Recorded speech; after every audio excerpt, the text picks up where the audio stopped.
Newsmakers. NBC 30 News, Connecticut's news leader.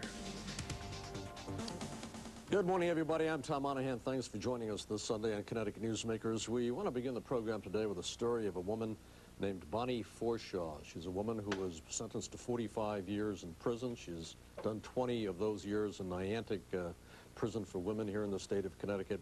And she was convicted of premeditated manslaughter, premeditated murder, right, Andy, back in the mid-'80s.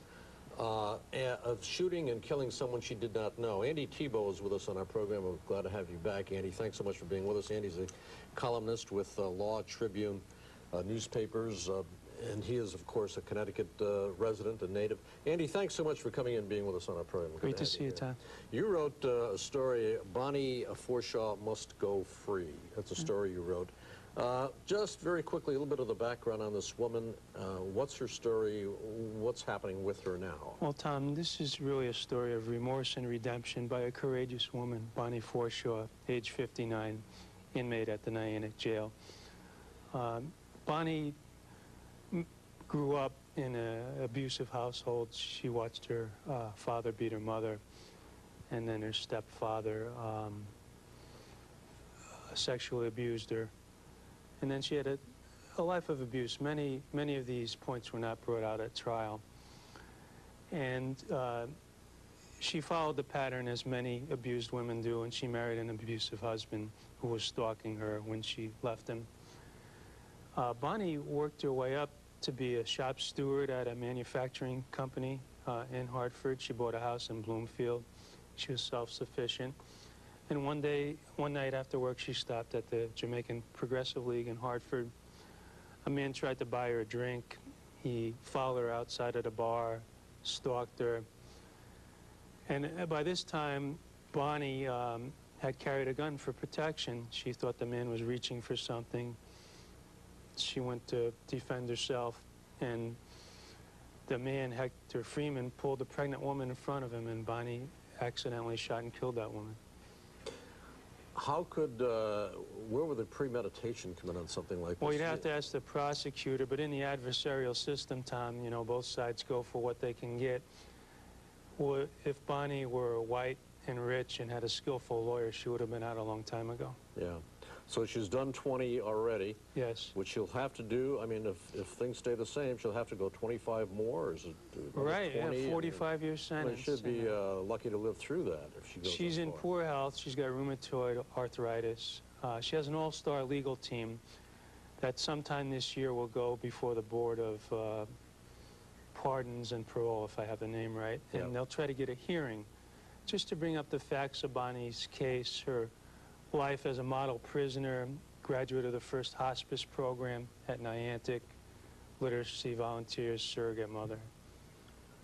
And she has taken writing classes, right? Right, with Wally Lamb, the great novelist. Right, and we have a picture here of the cover of one of the books that Wally wrote, correct? Well, Wally edited this book by 8 or 9 inmates and one of their teachers. Okay. So it's tales of women trying to come to terms with the wrong they did,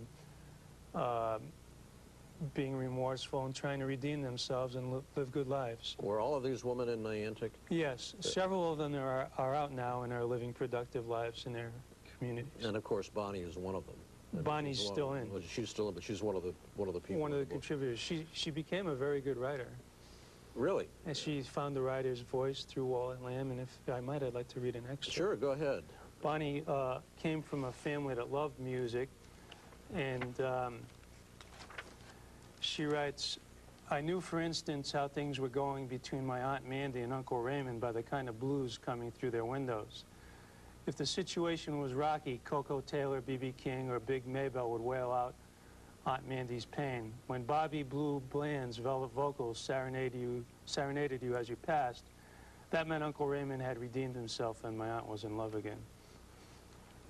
If I could go on to another point about Bonnie's relationship with God, many lost women find their God after they come to prison, but I arrived at Niantic Correctional Institution already firm in my faith.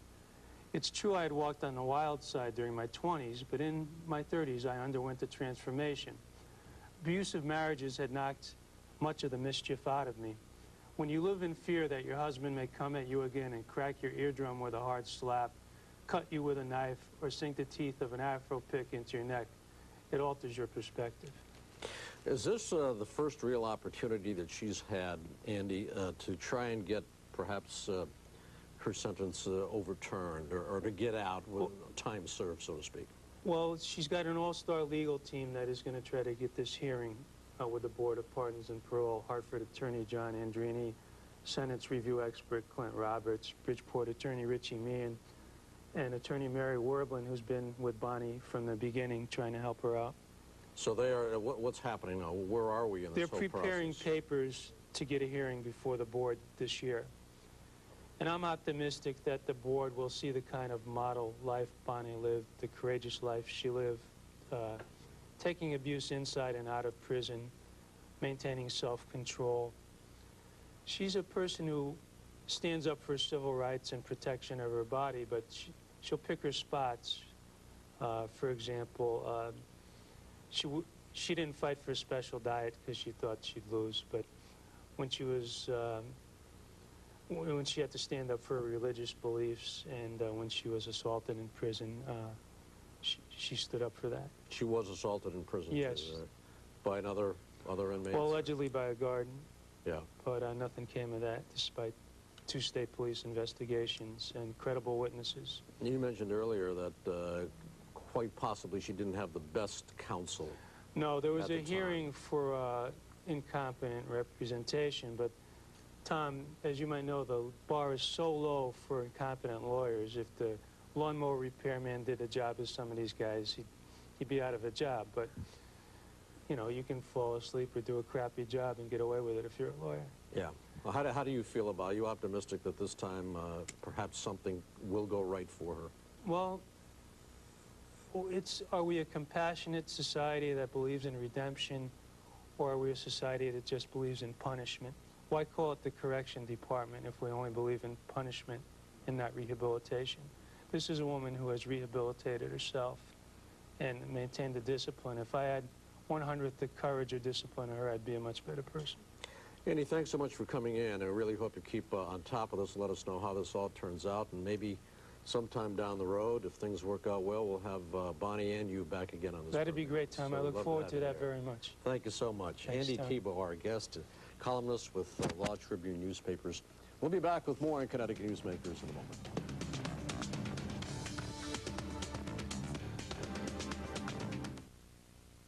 Right now, we'll give you top quality vitamins and supplements